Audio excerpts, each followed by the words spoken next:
আসসালামু আলাইকুম।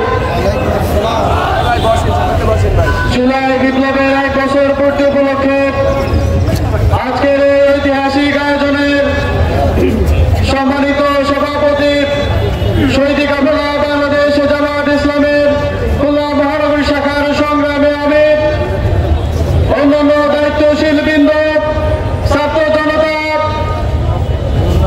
আমরা লক্ষ্য করছি জুলাই বিপ্লবের 1 বছর পূর্তি হয়ে গেল, এখনো বাংলাদেশ তার আকাঙ্ক্ষিত দাবি দেওয়া আদায় করতে পারেনি।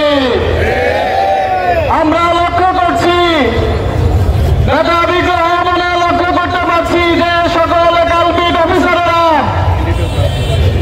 প্রশাসন থেকে শুরু করে জুডিশিয়ারি সকল পর্যায়ে সেই স্বৈরাচারের দোসরেরা এখনো বিভিন্ন জায়গায় বসে তাদের কার্য পরিচালনা করে যাচ্ছে। আমরা আরো লক্ষ্য করছি এই জুলাই বিপ্লবের সাথে জড়িত সকল প্রকার আহত বন্ধুত্ব বরণকারীদের যথাযথ চিকিৎসা করা পাচ্ছে না।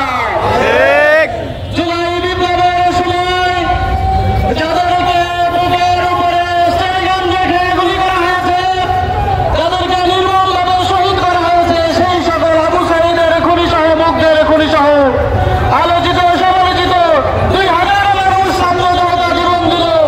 এই শহীদি কাণ্ড যারা ঘটালো, ফ্যাসিস্ট স্বৈরাচার শেখ হাসিনার সেই সকল দোষরদের দৃষ্টান্তমূলক শাস্তি এখনো বাংলাদেশের মাটিতে বাস্তবায়ন হয়নি। অন্তর্বর্তীকালীন সরকারের কাছে আহ্বান জানাতে চাই, শ্বশুরবাড়ি দিল্লি থেকে এই টাকাওয়ালাকে বাংলাদেশের মাটিতে নিয়ে শেখ হাসিনা আইন বাস্তবায়ন করতে হবে। বাংলাদেশের মানুষ আইন বাস্তবায়ন করবে।